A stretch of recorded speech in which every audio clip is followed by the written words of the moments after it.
हरे कृष्णा।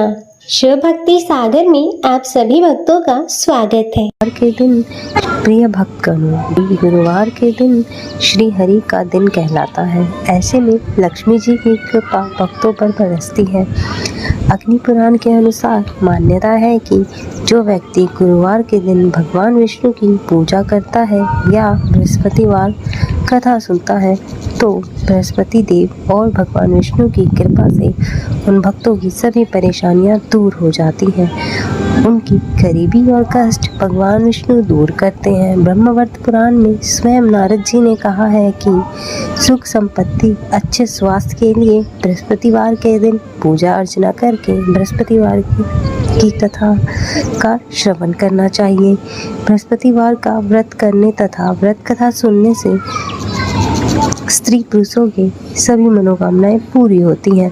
सुख समृद्धि की कामना रखने वाले भक्तगण इस वीडियो को लाइक करें, कमेंट करें और कमेंट में जय हरि विष्णु लिखें। सुनी जाने वाली रथ सप्तमी अब हम श्रवण करेंगे मनोकामनाओं को पूर्ण करने वाले बृहस्पतिवार की पौराणिक कथा। भारतवर्ष में एक प्रतापी और दानी राजा राज करता था। वह नित्य गरीबों और ब्राह्मणों की सहायता करता था।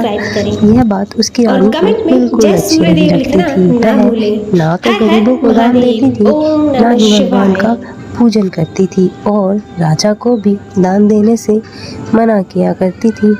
एक दिन राजा शिकार खेलने वन में गए हुए थे तो रानी महल में अकेली थी। उसी समय बृहस्पति देव साधु वेश में राजमहल में भिक्षा के लिए आए और भिक्षा मांगने लगे। रानी ने भिक्षा देने से तो इनकार कर दिया और कहा, हे साधु महाराज, मैं तो दान पुण्य से तंग आ गई हूँ। मेरा पति सारा धन लुटाते रहते हैं। मेरी इच्छा है कि हमारा धन नष्ट हो जाए, फिर न रहेगा बांस न बजेगी बांसुरी। साधु ने कहा, हे देवी, तुम तो बड़ी विचित्र हो। धन संतान तो सभी चाहते हैं और लक्ष्मी तो पापी के घर भी होनी चाहिए। यदि तुम्हारे पास अधिक धन है तो भूखों को भोजन दो, प्यासों के लिए प्याऊ बनवाओ, मुसाफिरों के लिए धर्मशाला खुलवाओ। जो निर्धन अपनी कुंवारी कन्याओं का विवाह नहीं कर सकते उनका विवाह करा दो। ऐसे और कई काम हैं जिन करने से तुम्हारा यश लोक परलोक में फैले। परंतु रानी पर उपदेशों का कोई प्रभाव न पड़ा। वह बोली, महाराज, आप मुझे कुछ न समझाएं। मैं ऐसा धन नहीं चाहती जो मैं हर जगह बांटती फिरूं। साधु ने उत्तर दिया, यदि तुम्हारी ऐसी ही इच्छा है तो तथास्तु, तुम ऐसा ही करना। बृहस्पतिवार को घर लीप कर पीली मिट्टी से अपना सर धोकर स्नान करना, भट्टी जलाकर कपड़े धोना, हर बृहस्पतिवार के दिन मांस मदिरा का सेवन करना। अपने पति से कहना कि बृहस्पतिवार के दिन हजामत बनवाए। ऐसा करने से आपका सारा धन नष्ट हो जाएगा। इतना कहकर वह साधु महाराज वहाँ से चले गए। साधु के अनुसार कई बातों को पूरा करते हुए रानी को केवल 3 बृहस्पतिवार ही बीते थे कि उनका समस्त धन संपत्ति सब नष्ट हो गई। भोजन के लिए भी राजा के परिवार तरसने लगा। एक दिन राजा ने रानी से बोला कि हे रानी, तुम यहीं रहो, मैं दूसरे देश को जाता हूँ क्योंकि यहाँ पर सभी लोग मुझे जानते हैं, इसलिए मैं कोई छोटा कार्य यहाँ नहीं कर सकता। ऐसा कहकर राजा परदेश चला गया। वहाँ वह जंगल से लकड़ियाँ काट कर लाता और शहर में बेचता। इस तरह वह अपना जीवन व्यतीत करने लगा। इधर राजा के प्रदेश जाते ही रानी और दासी दुखी रहने लगे। एक बार जब रानी और दासी को 7 दिन तक बिना भोजन के रहना पड़ा तो रानी ने अपनी दासी से कहा, हे दासी, नगर के पास ही मेरी बहन रहती है, वह बड़ी धनवान है, तू उसके पास जा और कुछ लेकर आ ताकि थोड़ी बहुत गुजर बसर हो जाए। दासी रानी की बहन के पास गई। उस दिन गुरुवार था और रानी की बहन महल में उस समय बृहस्पतिवार की कथा सुन रही थी। दासी ने रानी की बहन को अपनी रानी का संदेश दिया, लेकिन रानी की बड़ी बहन ने कोई उत्तर नहीं दिया। जब दासी को रानी की बहन से कोई उत्तर न मिला तो वह दुखी हुई और उसे क्रोध भी आया। दासी ने वापस आकर रानी को सारी बातें बताई। यह सुनकर रानी ने अपने भाग्य को कोसा कि जब विपत्ति पड़ती है तो अपने भी साथ छोड़ देते हैं। ऐसा कहकर वह अपने आप को कोसने लगी। उधर रानी की बहन ने सोचा कि मेरी बहन की दासी आई थी, परंतु मैं उससे नहीं बोली, इससे वह बहुत दुखी होगी। कथा सुनकर और पूजन समाप्त कर वह अपने बहन के घर गई और कहने लगी, हे बहन, मैं बृहस्पतिवार की कथा कर रही थी। तुम्हारी दासी मेरे घर पर आई थी, परंतु जब तक कथा होती है ना तो उठते हैं ना ही बोलते हैं, इसीलिए मैं नहीं बोली। कहो दासी क्यों गई थी? रानी बोली, बहन तुझसे क्या छुपाना, अब हमारे घर में खाने को अनाज तक नहीं है। ऐसा कहते कहते रानी की आंखें भर आई। उसने दासी समेत पिछले 7 दिनों से भूखे रहने की बात अपनी बहन को विस्तार से सुनाई। रानी की बहन बोली, देखो बहन, भगवान बृहस्पति देव सबकी मनोकामना पूर्ण करते हैं। देखो शायद तुम्हारे घर में अनाज रखा हो। पहले तो रानी को विश्वास नहीं हुआ, पर आग्रह करने पर उसने अपनी दासी को अंदर भेजा तो उसे सचमुच अनाज से भरा एक घड़ा मिल गया। यह देखकर दासी को बड़ी हैरानी हुई। दासी रानी से कहने लगी, हे रानी, जब हमको भोजन नहीं मिलता तो हम व्रत ही तो करते हैं, इसीलिए क्यों ना इनसे व्रत और कथा की विधि पूछ ली जाए ताकि हम भी व्रत कर सकें। तब रानी ने अपनी बहन से बृहस्पतिवार व्रत के बारे में पूछा। उसकी बहन ने बताया, बृहस्पतिवार के व्रत में चने की दाल मुनक्का से विष्णु भगवान का केले की जड़ में पूजन करें तथा दीपक जलाएं, व्रत कथा सुने और पीला ही भोजन करें, इससे बृहस्पति देव प्रसन्न होते हैं। पूजा व्रत और पूजन विधि बताकर रानी अपने महल को लौट गई। 7 दिन बाद जब गुरुवार आया तो रानी ने और दासी ने व्रत रखा। गुड़साल में जाकर चना और गुड़ ले आई, फिर उसे केले की जड़ तथा विष्णु भगवान का पूजन किया। अब पीला भोजन कहाँ से लाए, इस बात को लेकर दोनों बहुत दुखी थे, क्योंकि उन्होंने व्रत रखा था। इसलिए बृहस्पति देव उनसे प्रसन्न हो गए। इसलिए वे एक साधारण व्यक्ति का रूप धारण करके 2 थाली में सुंदर पीला भोजन दासी को दे गए। भोजन पाकर दासी प्रसन्न हुई और फिर रानी के साथ मिलकर भोजन ग्रहण किया। इसके बाद वे सभी गुरुवार को व्रत और पूजन करने लगे। बृहस्पति देव की कृपा से उनके पास फिर से धन संपत्ति आ गई, परंतु रानी फिर से पहले की तरह आलस्य करने लगी। तब दासी बोली, हे रानी, तुम पहले भी इसी प्रकार आलस्य करती थी, तुम्हें धन रखने में कष्ट होता था, इसी कारण सभी धन नष्ट हो गया और अब भगवान बृहस्पति देव की कृपा से धन मिला है तो तुम्हें फिर से आलस्य आ रहा है। रानी को समझाते हुए दासी ने कहा कि मुसीबतों के बाद हमने यह धन पाया है, इसलिए हमें दान पुण्य करना चाहिए, भूखे मनुष्य को भोजन कराना चाहिए और धन को शुभ कार्यों में खर्च करना चाहिए, जिससे तुम्हारे कुल का यश बढ़ेगा, स्वर्ग की प्राप्ति होगी, पितृ प्रसन्न होंगे। दासी की बात मानकर रानी ने अपना धन शुभ कार्यों में खर्च करने लगी, इससे पूरे नगर में उसका यश फैलने लगा। वहीं इधर एक दिन राजा दुखी होकर जंगल में पेड़ के नीचे आसन जमा कर बैठ गया। वह अपनी दशा को याद करके व्याकुल होने लगा। बृहस्पतिवार का दिन था। एक उसने देखा कि निर्जन वन में साधु प्रकट हुए। वह साधु के वेश में स्वयं बृहस्पति देवता थे।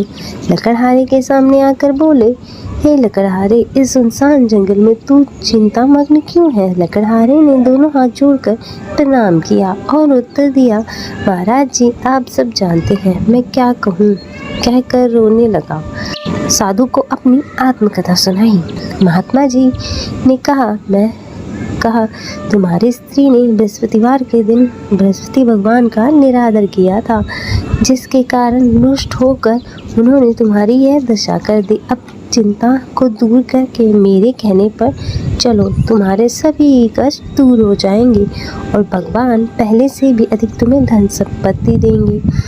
तुम बृहस्पतिवार के दिन कथा किया करो। 2 पैसे के चने मुनक्का लाकर उसका प्रसाद बनाओ। शुद्ध जल के लोटे में शक्कर मिलाकर चरणामृत तैयार करो और कथा के पश्चात अपने सारे परिवार और सुनने वाले प्रेमियों को अमृत और प्रसाद बांटकर आप भी ग्रहण करो। ऐसा करने से भगवान तुम्हारी सभी मनोकामनाएं पूरी करेंगे। साधु के ऐसे वचन सुनकर लकड़हारा बोला, हे प्रभु, मुझे लकड़ी बेचकर इतना पैसा नहीं मिलता जिससे भोजन के उपरांत कुछ बचा सकूं। मैंने रात्रि में अपनी पत्नी को व्याकुल देखा। मेरे पास कुछ भी नहीं है जिससे मैं उसकी खबर मंगा सकूं। साधु ने कहा, हे लकड़हारे, तुम किसी बात की चिंता मत करो। बृहस्पतिवार के दिन तुम रोजाना की तरह लकड़ियाँ लेकर शहर जाओ। तुमको रोज से 2 गुना धन ज़्यादा प्राप्त होगा, जिससे तुम भली भांति भोजन कर लोगे तथा बृहस्पति देव की पूजा का सामान भी आ जाएगा। हे राजन, बृहस्पति देव की कथा इस प्रकार से है।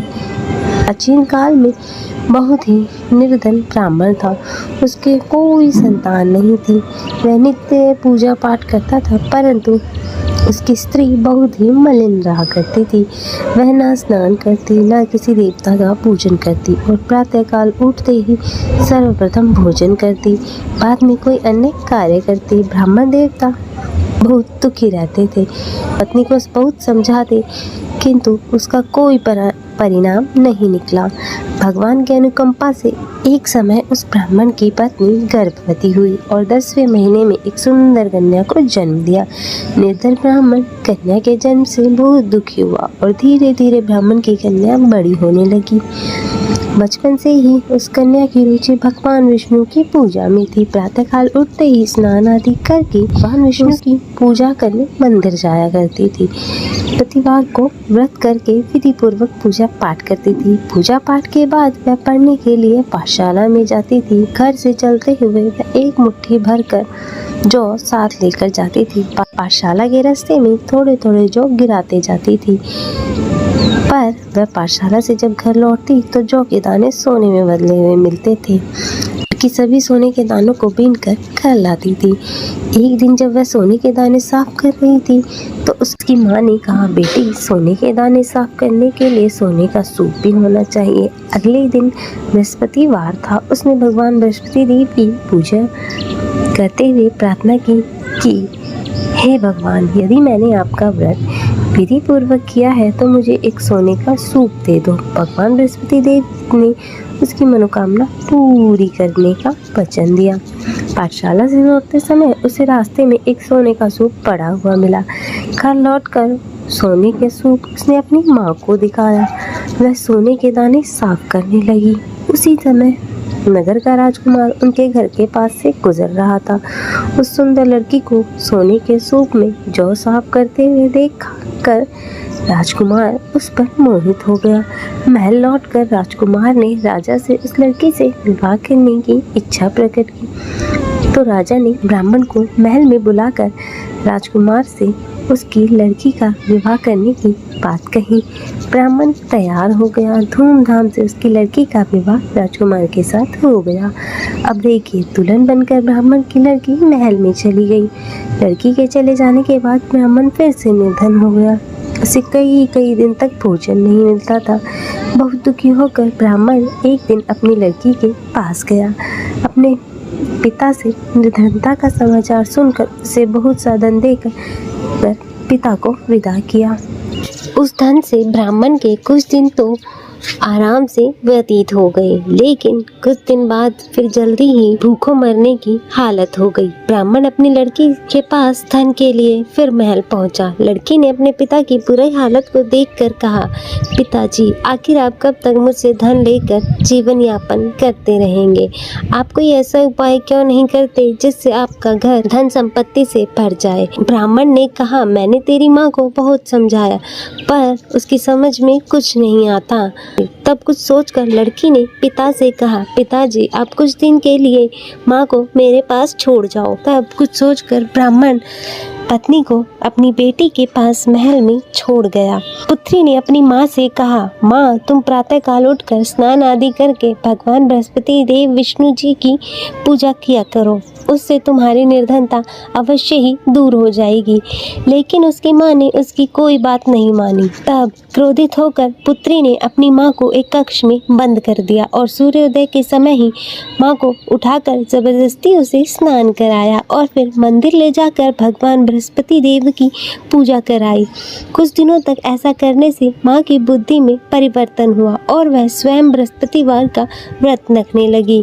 उसके व्रत रखने से ब्राह्मण के घर में भगवान विष्णु की अनुकंपा से धन की वर्षा होने लगी और दोनों पति पत्नी धन संपत्ति पाकर आनंद पूर्वक जीवन व्यतीत करने लगे और विष्णु धाम को चले गए। इतना कहकर साधु अंतर ध्यान हो गए और धीरे धीरे समय व्यतीत होने पर फिर बृहस्पतिवार का दिन आया।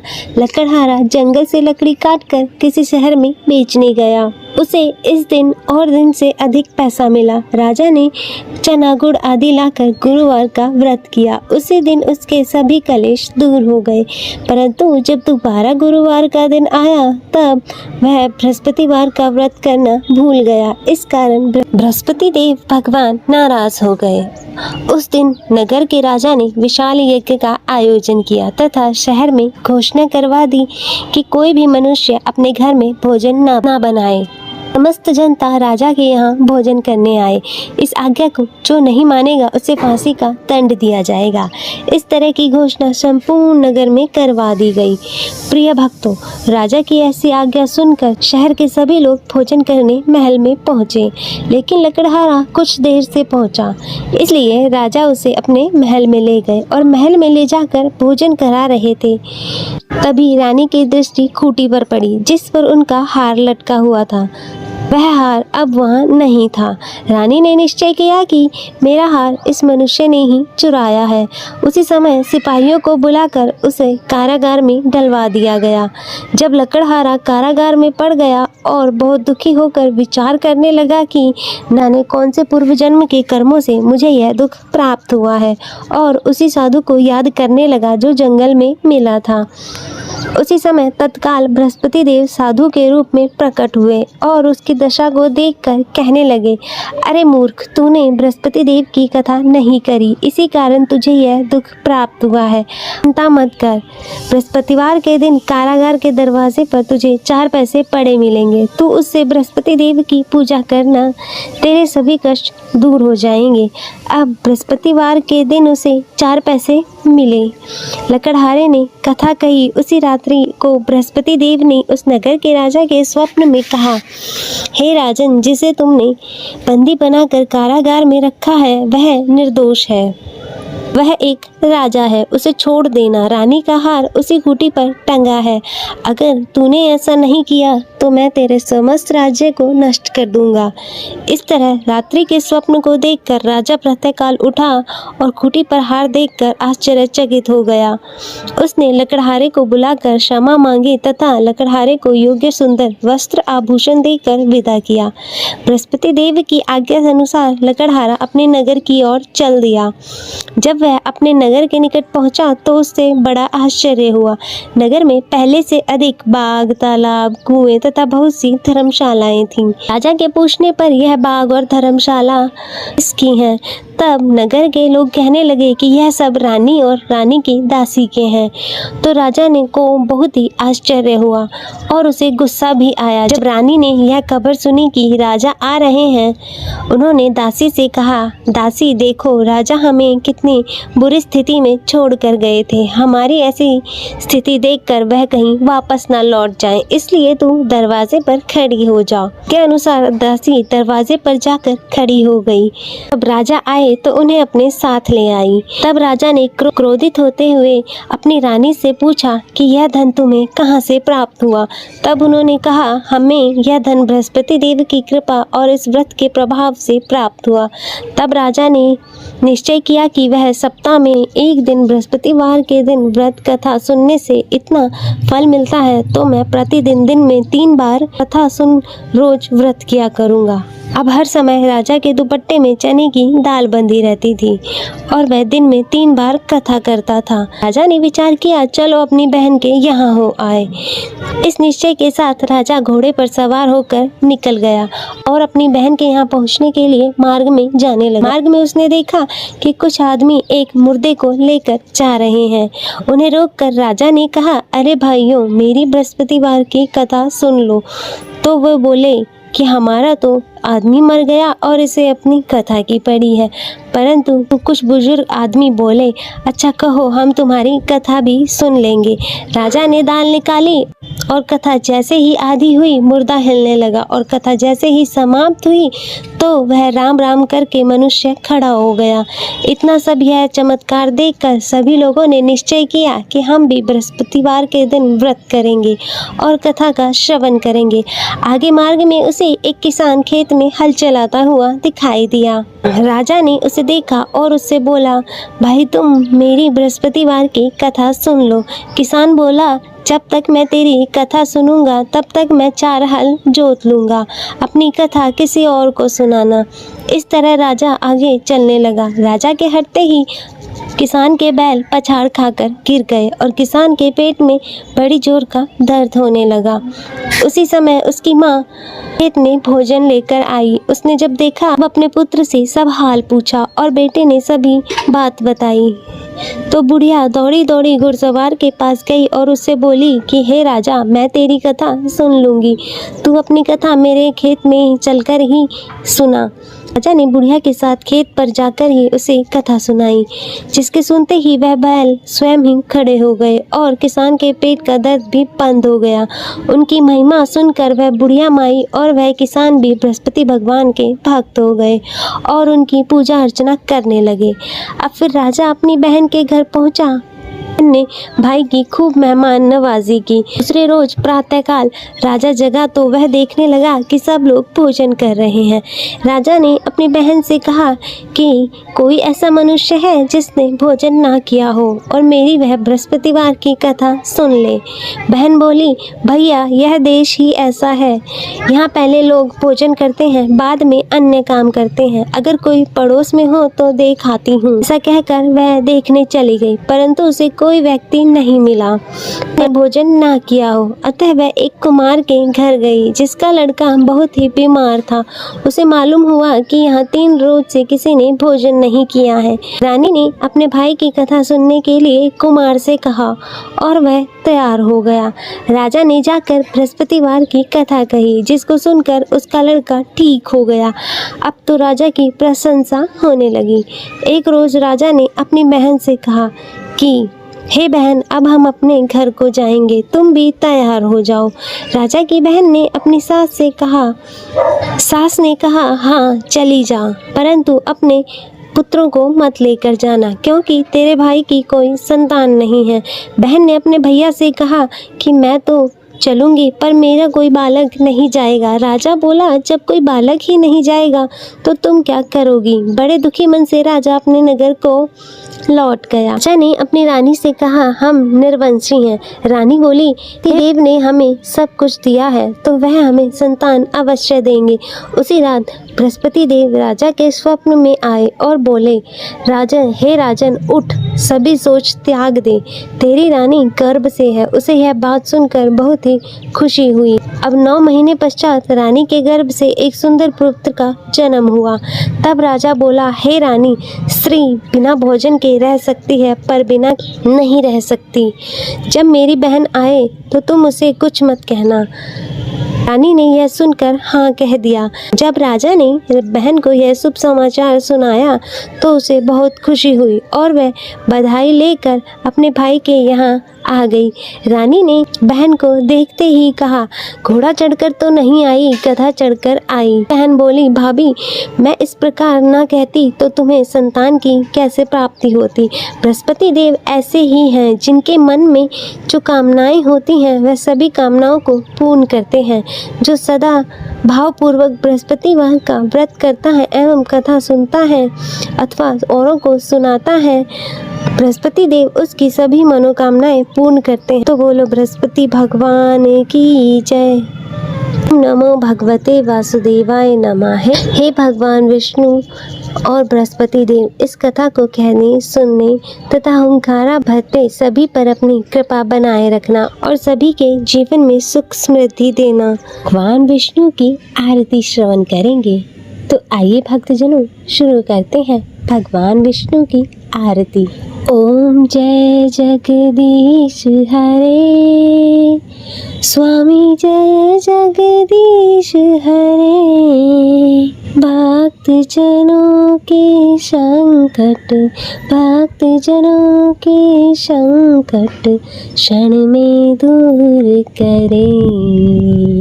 स्वामी जय जगदीश हरे। जो ध्यावे फल पावे, दुख बिन से मन का। सुख संपत्ति घर आवे, सुख संपत्ति घर आवे, कष्ट मिटे तन का। ओम जय जगदीश हरे। मात पिता तुम मेरे, शरण गहूँ किसकी। ओ स्वामी शरण गहूँ किसकी। तुम बिन और न दूजा, तुम बिन और न दूजा, आस करूं जिसकी। ओम जय जगदीश हरे। तुम पूरन परमात्मा, तुम अंतर्यामी। पर ब्रह्म परमेश्वर, पर ब्रह्म परमेश्वर, तुम सबके स्वामी। ओम जय जगदीश हरे। तुम करुणा के सागर, तुम पालन करता। ओ स्वामी तुम पालन करता। मैं मूरख कल कामी, मैं मूरख कल कामी, कृपा करो भरता। ओम जय जगदीश हरे। तुम हो एक अगोचर, सबके प्राणपति। स्वामी सबके प्राणपति। किस विधि मिलूं दयामय, किस विधि मिलूं दयामय, तुमको मैं कुमति।